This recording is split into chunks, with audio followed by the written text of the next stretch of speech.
이번 시간에 우리는 손의 기능 장애가 나타나는 특징, 그리고 보행 장애를 유발하는 종류와 특징, 또 수막 자극 현상이 생겼을 때 나타나는 징후, 또 이상호흡과 안뜰개의 손상이 발생했을 때 어떤 증상이 나타나는지에 대해서 학습해 보도록 하겠습니다.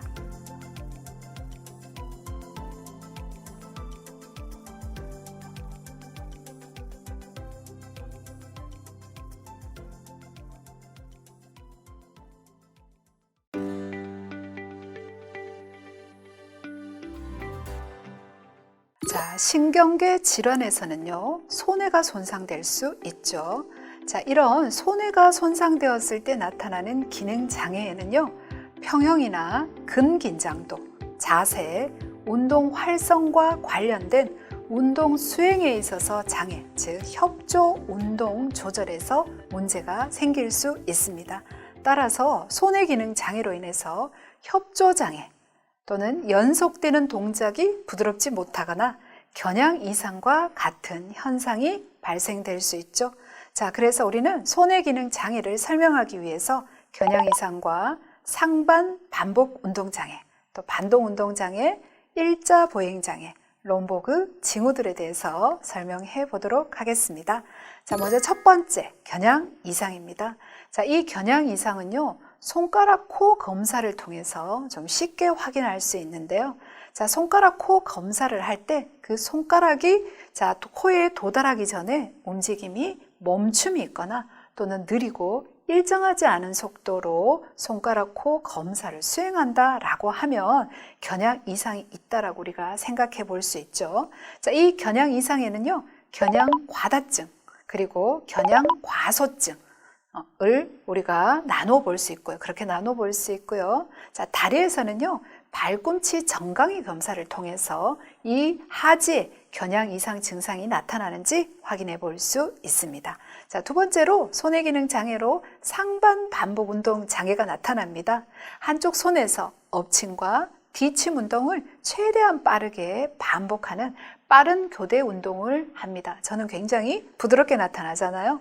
그렇지만 손해가 손상된 사람들은요, 동작이 서툽니다. 그리고 박자가 일정하지 않고 동작이 지연되는 그런 특징을 나타내는 거죠. 자, 세 번째요.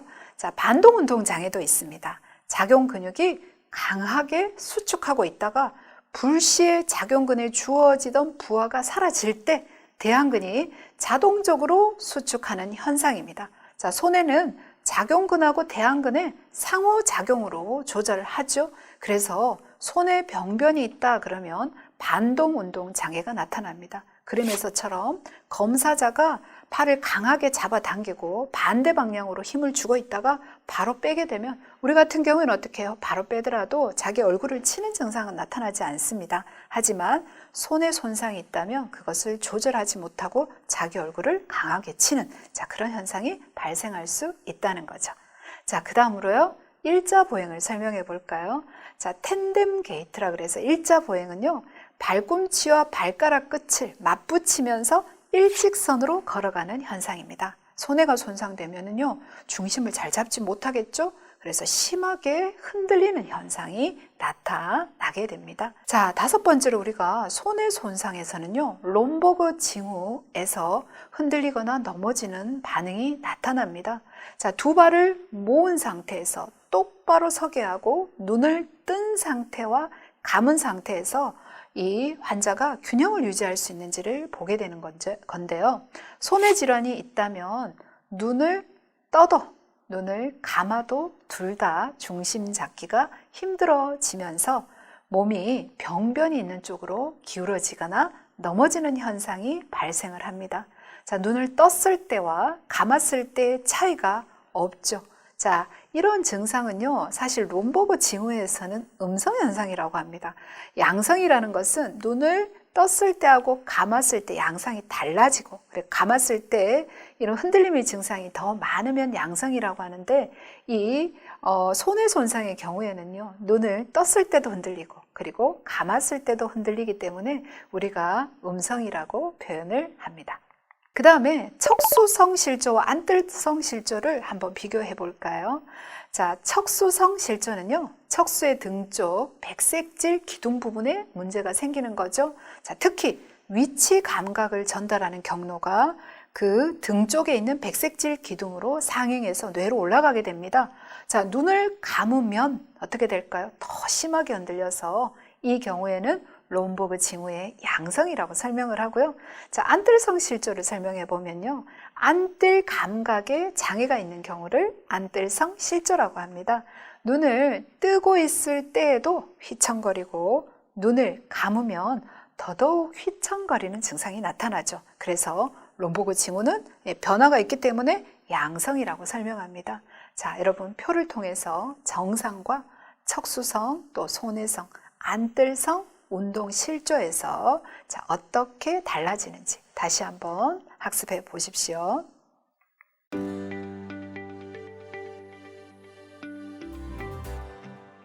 자, 그 다음으로요, 우리는 보행장애에 대해서 한번 설명해 보려고 합니다. 자, 보행과 관련된 감각계 이상이나 운동계 이상으로 인해서 신경학적인 조절에 장애가 발생이 되면 바로 보행 장애가 초래되는 거죠. 자, 첫 번째, 반신마비 환자의 보행은 어떨까요? 자, 경련성에 의해서 보행 시에 무릎 관절이 펴 상태가 유지되면서 육악기에서 무릎 관절의 굽힘을 할 수 없는 상태가 됩니다. 자, 발목에서는요, 발등 굽힘이 상실되어서 육악기에 정확하게 지면으로부터 발을 뗄 수가 없게 되는 거죠. 자, 경련성의 정도에 따라서 자, 다양하게 나타나는데 일반적으로 그림과 같이 휘돌림 보행, 우리가 서컴덕션 게이트라고 하는데, 자, 이것이 반신마비 환자에게서 나타나는 전형적인 보행의 양상이 되는 것입니다.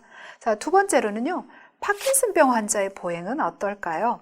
자, 서 있는 자세에서 무릎 관절이나 엉덩 관절의 굽힘이 나타나요. 자, 거기에다가 몸도 앞쪽으로 약간 구부러지면서 고개도 숙여지는 자세가 되죠. 마치 앞쪽으로 기울어져서 넘어질 것 같은 자세를 취하게 되고요. 자, 보폭은 굉장히 짧아요. 숏스텝 방식을 취하게 되고요. 몸이 앞쪽으로 기울어지며 환자는 쓰러지지 않기 위해서 매우 빠른 보행으로 자꾸만 가속되는 형태의 보행이 나타납니다. 짧은 보행으로 빨라지는 종종 걸음을 걷게 되는 것이 파킨슨병 환자의 보행이 되는 것입니다. 자, 그 다음으로요, 실조 보행을 살펴볼까요? 우리가 어탁식 게이트라 그래서 평형과 균형의 장애로 인해서 마치 술에 취한 사람과 같은 자, 보행을 하게 되는 양상입니다. 자, 엉정관절 모음근에 만약에 경련성이 증가된다면요, 가위 보행이 나타날 수도 있죠. 자, 구분은요, 손의 실조 보행과 또 감각 실조 보행으로 나누어 볼 수 있습니다. 자, 그 다음에 자, 실조 보행 중에 먼저 손의 실조 보행을 우리가 한번 살펴보면요. 자, 불안정합니다. 우선 율동적으로 나타나고요. 양다리를 어떻게 해요? 상대적으로 넓게 벌리고 앞쪽으로 쏠리거나 양쪽으로 막 흔들거리면서 쓰러지는 경향을 보입니다. 특히 어떻게 해요? 발 간격이 넓어요. 이제 술에 취한 사람처럼 걷는 거 손의 실조 보행의 특징입니다. 우리 왼쪽에 나와 있는 그림이 바로 손의 실조 보행이 되는 것이죠. 자, 그에 반해서요, 감각 실조 보행은 말초신경이나 뒤기둥 또 척수 손해로의 병변으로 발생을 하는데, 자, 이 경우에는요, 감각이 어떻게 해요? 제대로 뇌까지 잘 전달되지 않습니다. 그래서 감각이 사라진 것을 보상하기 위해서 눈을 뜬 상태에서 땅을 쳐다봅니다. 그래야지 발이 땅에 닿았는지 안 닿았는지를 확인할 수 있겠죠. 그래서 눈을 뜬 상태에서 땅을 짓밟듯이 걸으며 눈을 감은 상태에서는 자, 옆으로 막 쓰러지는 어떤 그런 특징을 보이는 실조 보행을 바로 뭐라고요? 감각 실조 보행이라고 설명할 수 있는 거죠. 자, 또 보행 장애에서는요, 발 처짐 현상이 나타날 수 있습니다. 발이 처진 채로 보행하는 스텝페이지 게이트가 나타날 수 있는데요. 자, 이 스텝페이지 게이트는요, 종아리신경 마비에 의해서 발목 처짐이 나타나게 됩니다. 자, 이 종아리신경은요, 앞쪽에 있는 앞정강근을 지배하게 되는데 마비가 되면 앞정강근에 조절되지 않겠죠. 그래서 이 앞정강근이 발등을 당기지 못하면서 발목 처짐 현상이 나타나는데 특히 보행에서 흔들기에서 발이 지면을 스치며 걷는 현상이 생기게 됩니다. 자, 발이 지면을 스치면 어떻게 해요? 쉽게 넘어질 수 있겠죠. 그래서 그 스치는 현상을 피하기 위해서 가능한 한 발을 어떻게 해요? 높이 들어 올리면서 걷는 보행을 발처짐 보행 또는 스텝 페이지 게이트라고 설명할 수 있습니다. 자, 이번에는요, 우리가 수막 자극 징후에 대해서 한번 살펴볼까요? 자, 뇌에 발생한 뇌수막염, 또 척수에서 발생한 척수수막염이나 또 거미막 하에 출혈과 같은 질환이 생겼을 때 흔히 수막이 자극을 받는 징후가 나타날 수 있어요. 그래서 어떤 원인에서든지 뇌수막이 자극이 되면 나타나는 증상이 바로 수막 자극 징후가 되는 것입니다. 자, 이것은요, 염증이나 출혈로 과도하게 예민해진 뇌수막과 척수신경에 긴장을 유발하여서 반응을 확인할 수 있는데요. 자, 대표적으로 수막을 자극해서 나타날 수 있는 징후를 설명해 보면 목 경직이나 케르니그 징후 또는 브루진스키 징후와 같은 것들이 있습니다. 자, 먼저 첫 번째 목 경직, 넥 스티프니스입니다. 자, 이것은요, 목 근육이 긴장하면서 잘 움직여지지 않고 통증이 유발되는 현상인데 목 부위의 수막이 자극을 받으면 경직이 발생하면서 이런 현상이 유발되는 거죠. 자, 그 다음에는요, 케르니그 징후입니다. 자, 이것은 그림에서 보는 것처럼요, 누운 자세를 취하죠. 자, 이때 다리를 90도 정도 들어 올리고요. 자, 무릎 관절을 구부린 상태에서 의도적으로 펴시킵니다. 자, 그러면 잘 펴지지 않으면서 통증이 유발되는 현상이라고 이해할 수 있겠죠. 자, 그 다음에 브루진스키 징후입니다. 자, 이것도 역시 바로 누운 자세에서 테스트를 하는데요. 자, 검사자가 머리를 구부리면서 구부리게 되면 엉덩 관절이 의지하고 상관없이 자동적으로 구부러지는 현상인데 수막이 긴장을 하고 자극을 받기 때문에 이러한 현상이 나타나는 것이 됩니다. 그 다음으로요, 우리가 신경계가 손상당하면 이상호흡 증상도 나타날 수 있습니다. 우리가 호흡을 조절하는 중추는 어디입니까? 바로 다리뇌와 숨뇌가 되죠. 자, 다리뇌에는요, 호흡 조절 중추와 지속 흡입 중추가 있고요. 숨뇌에는 흡기 중추하고 호기 중추가 있습니다. 자, 이상 호흡에는요, 신경학적인 호흡 중추, 이것의 병변으로 인해서 나타나는 호흡곤란을 포함해서 모든 종류의 호흡곤란을 이상호흡이라고 설명할 수가 있는 것이지요. 자, 이상호흡의 몇 가지만 한번 살펴봅시다. 자, 먼저 체인 스토크스 호흡입니다. 자, 이것은요, 심부전, 뇌줄기 장애, 때로는 건강한 노령작에서도 간혹 나타나는데 과다호흡과 무호흡이 규칙적으로 반복되는 현상입니다. 주로 사인에 문제가 있을 때 이런 현상이 생기죠. 자, 그 다음에 중추신경성 과호흡입니다. 지속적이고 빠른 과다호흡이 나타나는 특징을 가지고요. 중간뇌와 다리뇌의 손상 시에 나타나죠. 자, 그 다음에 지속흡입호흡은요, 긴 흡기를 수초 동안 지속한 후에 그 다음에 호기를 하는 형태입니다. 다리뇌 아래쪽에 병변이 있을 때 나타날 수 있고요.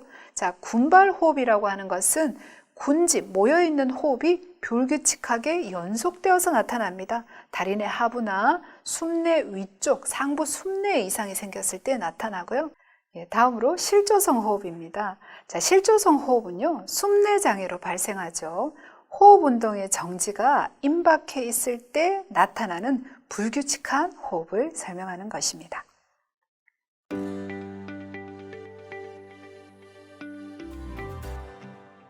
자, 이번에는요, 우리가 안뜰개 장애에 대해서 한번 설명해 보도록 합시다.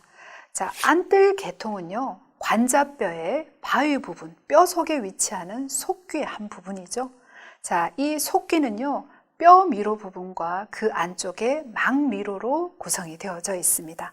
그리고 망미로 속에는요, 반고리관과 둥근 주머니, 타원 주머니가 위치해 있습니다.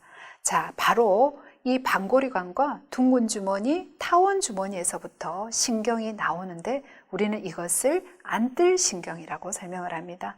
자, 안뜰신경은요, 달팽이에서 나오는 달팽이 신경과 합쳐져서 속기신경이 되는 것이죠. 우리는 속기신경을 안뜰달팽이신경 또는 속기신경이라고 설명을 합니다. 자, 우리가 반고리관의 팽대 능선을 한번 봅시다. 자, 그림에서처럼요, 반고리관에 있는 팽대 능선에는요, 안뜰신경이 연결되어 있죠. 이 반고리관은요, 몸의 급격한 회전이나 머리를 돌리는 등의 자세 변화가 나타났을 때 이것을 감지하는 평형감각 수용기입니다. 자, 그 다음에 안뜰에 존재하는 둥근 주머니와 타원 주머니 속에 있는 평형반이죠. 자, 이것은요, 몸의 위치나 머리 운동에 관한 평형 감각을 감지하는 수용기입니다. 역시 안뜰신경이 되어서 나가게 되죠. 자, 우리가 뼈 속에 망미로가 들어가 있는데 이 미로 속에는요, 액체인 림프액으로 채워져 있습니다. 자, 이 림프액이 반고리관 안에서 이동을 할 때 그 팽대 능선 속에 연결되어 있는 섬유가 바로 이 림프액의 흐름의 방향을 가지고 우리 인체가 어느 쪽으로, 머리가 어느 쪽으로 움직이는지 방향을 감지할 수 있도록 작용을 하고 있습니다. 자, 이런 안뜰개 장애가 발생하는 대표적인 증상들을 우리가 한번 살펴봅시다. 자, 먼저 현기증입니다. 버티고죠. 자, 현훈이라고도 잘 사용하는데요. 어지럼증이 유발되는 증상 중에서 주위의 사물이나 자신이 마치 빙빙 도는 것처럼 느끼는 증상을 의미합니다. 자, 어지럼증 중에서도 회전하는 느낌이 있는 어지럼증에 주로 현기증, 버티고라는 말을 사용을 하죠. 자, 흔히 메스꺼운 구역이나 구토감, 평형 감각의 이상을 동반하고 머리를 움직이거나 몸의 자세를 변화시키면 이러한 증상은 훨씬 더 악화가 되게 됩니다. 자, 이것을 우리가 잠깐 구분해 봅시다. 자, 안뜰계통에서 발생하는 어지럼증은요, 환자들이 주변 환경이 돈다, 회전 목마를 탄 것 같다, 술에 취한 것 같다, 몸이 한쪽으로 기운다, 멀미를 하는 것 같다, 균형 잡기가 힘들다, 넘어진다와 같은 말로 호소를 하지만, 자, 안뜰계통이 아닌 어지럼증은요, 머릿속이 빈 것 같다, 몸이 붕 뜨는 기분이다, 몸과 마음이 분리된 것 같다, 머릿속 안에서 돈다, 아찔하다, 몽롱하다와 같은 용어를 써서 자신의 증상을 말합니다. 자, 안뜰계통 어지럼증은요, 간헐적으로 진행이 되지만 비안뜰계통의 어지럼증은 지속적입니다. 유발과 악화되는 원인은요, 안뜰계통 같은 경우에는 머리가 움직이거나 자세 변화가 있을 때 더 심해지게 되지만 비안뜰 어지럼증은요, 스트레스나 부정맥, 환경의 변화가 이 어지럼증을 더 증가시키는 거죠. 자, 흔한 증상으로 안뜰계통 어지럼증에는요, 울렁증이 나타나기도 하고요, 구토, 또 이명, 비틀거림이나 청력 이상, 시력장애 등이 나타날 수 있으나 비안뜰 어지럼증에는요, 이상 감각이나 실신, 또 주의집중장애, 긴장형의 두통 등이 나타날 수 있습니다. 여러분 한번 구분해 보십시오. 자, 그 다음으로요, 어지럼증을 유발하는 질환 중에서 우리는 안뜰계통 장애로 발생하는 질환을 좀 더 자세히 살펴보려고 합니다. 자, 말초에 안뜰개에 문제가 생겨서 생기는 장애와 그 다음에 중추 안뜰개에서 장애가 발생되어서 나타나는 것으로 나누어 볼 수 있는데요. 자, 먼저 말초 안뜰개 장애부터 한번 살펴봅시다. 자, 속기에 위치한 안뜰계통, 여기서 안뜰계통이라고 하면은요, 반고리관, 타원 주머니, 둥근 주머니를 말하겠죠. 자, 여기서 발생하는 문제나 안뜰 신경 자체의 병변으로 인해서 어지럼증과 같은 증상이 유발되는 것을 말합니다. 자, 원인은요, 이석증이 있고요, 안뜰신경염, 또 메누에르병 같은 것이 대표적인 것들입니다. 자, 먼저 이석증을 한번 살펴볼까요? 자, 안뜰계통, 특히 방골이관 부분에서 발생한 이석이 제자리에서 빠져나오게 됩니다. 자, 이것은요, 그림에서 보는 것처럼 림프액과 함께 떠돌아다니다가 팽대 부분에는 신경이 연결되어 있는데 이 팽대 부분을 치거나 자극하게 되면서 나타나는 현상입니다. 자, 림프액과 이석이 움직일 때마다 떠돌아다니게 되고 또 특정 자세를 취할 때는 더욱더 돌발적으로 심하게 어지럼증이 유발됩니다. 따라서 이 이석증을 다른 말로 양성, 돌발성, 체위성 현기증이라고 BPPV라는 용어를 우리가 사용하죠. 자, 어지럼증을 유발하는 가장 흔한 원인이 바로 이석증이 되겠습니다. 자, 이런 이석증에 의한 어지럼증의 지속 시간은요, 수초에서 1분가량인데, 자, 멀미를 하는 듯한 메스꺼움 및 구토도 동반이 되지만 머리를 움직이지 않고 가만히 있으면 오히려 증상이 금방 호전되는 특징을 가지고 있습니다.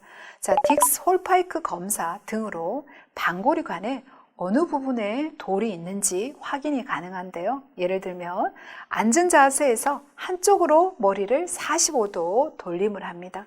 자, 수평면 아래로 그래서 30도 정도 머리를 젖히는 검사를 시행하게 되는데, 자, 그랬을 때 눈동자가 특정 방향으로 튀기면서 눈떨림 현상이 나타나는데, 자, 그럴 때 이 이석증을 확인할 수 있죠. 이석증은요, 이석치환술, 또 고개의 위치를 바꿔가면서 방골이관에 들어간 이석의 위치를 원래 위치로 되돌리는, 자, 이동시키는 그런 물리치료를 시행해서 낫게 하기도 하죠. 자, 이번에는요, 안뜰신경염입니다. 이 안뜰신경은요, 안뜰기관이 수집한 평형감각에 관련된 정보를 뇌로 전달하는 기능을 하죠. 그런데 이런 안뜰신경에 염증이 생기게 되는 병이 바로 안뜰신경염입니다. 자, 안뜰신경염이 발생을 하면 안뜰 말단에서 시작되는 들신경의 신호가 갑자기 단절되어 버려서 정보가 전달이 되지 않겠죠? 자, 그것 때문에 자세 변화, 또 몸이나 머리 위치에 대한 평형 감각을 받아들이지 못하게 됩니다. 자, 그로 인해 심한 어지럼증이 나타나고요. 메스꺼움이 발생하며 균형 잡기가 힘들어지게 되는 것입니다. 환자들은요, 주변이 빙빙 돌아간다고 호소를 하고 물체가 흔들리는 듯한 심각한 어지럼증이 발생되기도 하죠. 자, 증상 자체는 이석증하고 굉장히 흡사합니다. 하지만 지속 시간이 보통 수시간에서 수일간 염증이 지속되는 동안 나타납니다. 자, 심한 어지러움으로 제대로 걷기 힘들고 또 며칠 동안 누워있기도 하며 때로는 수개월간 증상이 남아있기도 합니다. 자, 심하면요, 반신마비, 조음장애, 얼굴마비 등 각종 합병증이 동반될 우려도 있어서 조기 치료가 매우 중요하죠. 자, 진정제 등의 약물을 사용하기도 하고요. 안뜰계통 물리치료를 병행하여서 이것을 치료하게 됩니다. 자, 그 다음으로요, 우리가 메누에르병을 한번 살펴볼까요? 이 메누에르병은요, 내 림프액이 과도하게 생성되거나 또 림프액의 흡수에 문제가 생겨서 발생하는 질환입니다.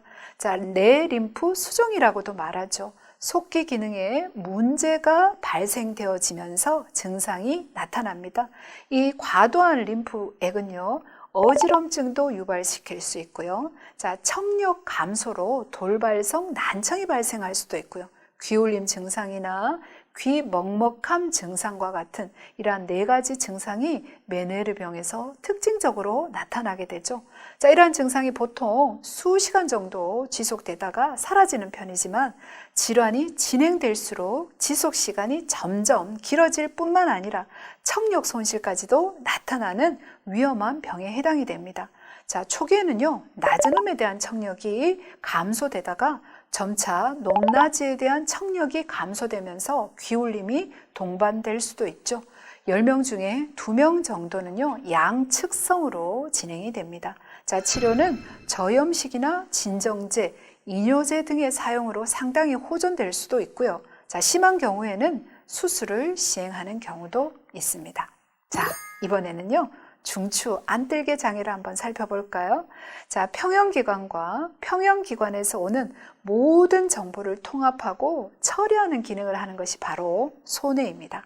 자, 이 손해는요, 신경계를 통해서 밀접하게 관련이 되어 있어 신경계에 문제가 생기면 그것으로 인해서 어지럼증이 유발될 수도 있는 거죠.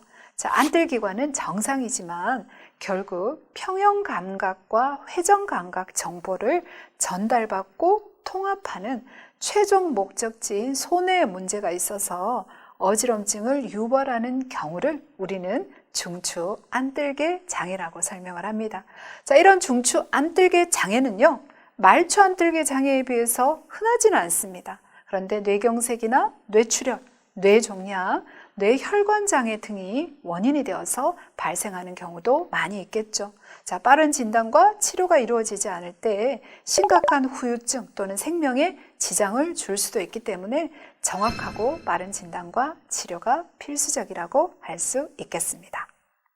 말초 안뜰개 장애, 중추 안뜰개 장애에서 발생하는 어지럼증을 우리가 좀 더 이해하기 쉽게 비교해 볼까요?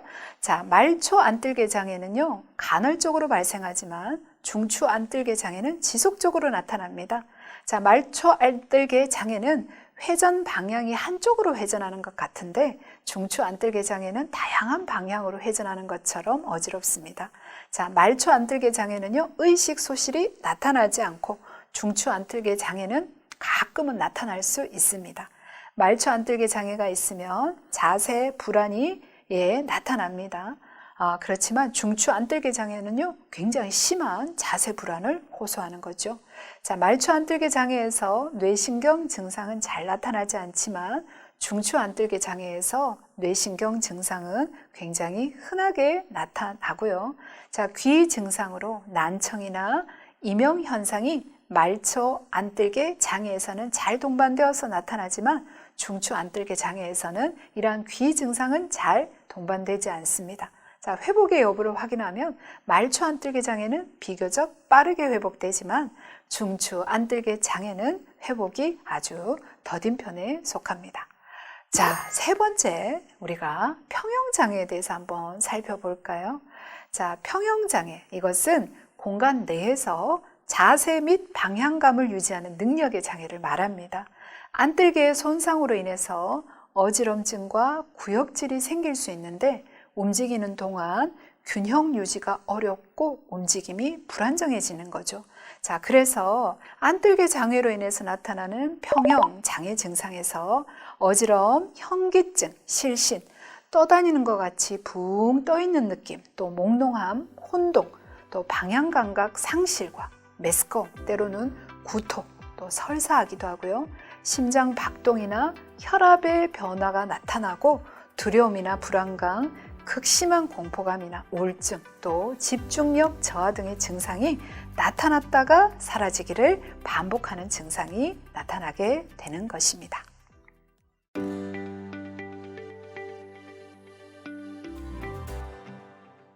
학습한 내용을 바탕으로 문제를 풀어봅시다.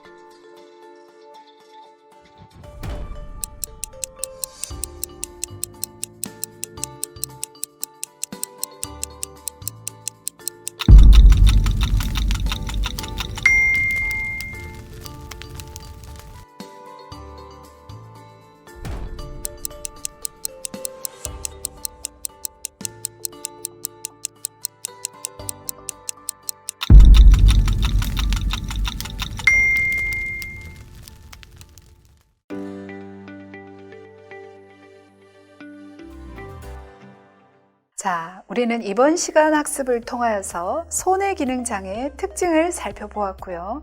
자, 보행 장애의 종류와 보행 장애별 특징을 보았습니다. 또한 다양한 원인으로 수막이 자극을 받을 때 어떤 징후로 확인할 수 있는지, 또 이상 호흡에는 어떤 것들이 있는지, 또한 안뜰개에 손상이 생겼을 때 어떤 증상들이 다양하게 나타나는지를 살펴보았습니다. 자, 이번 시간에 학습하느라고 모두 수고하셨습니다.